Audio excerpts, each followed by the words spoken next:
What happens after a hurricane hits and there's no way to connect? After Hurricane Maria, millions of Puerto Ricans struggled to return to their normal lives. Rebuilding without internet only made it more difficult.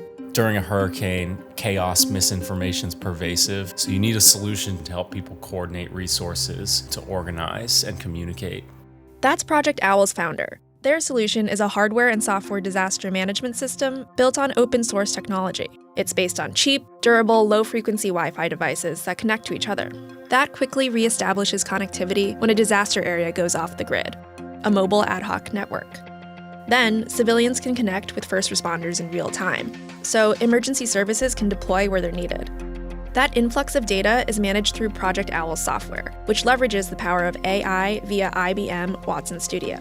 Project Owl won the inaugural Call for Code Challenge in 2018 and are now deploying their technology through the IBM Code and Response initiative. I think a company like IBM, them shining a light on this problem in the world is the motivation needed for all the developers like myself who individually, I can't stop a hurricane. But with 100,000 other developers together, we can build some incredible technology that can actually mitigate these problems around the world. How will your code and your ideas make a difference? What will you build?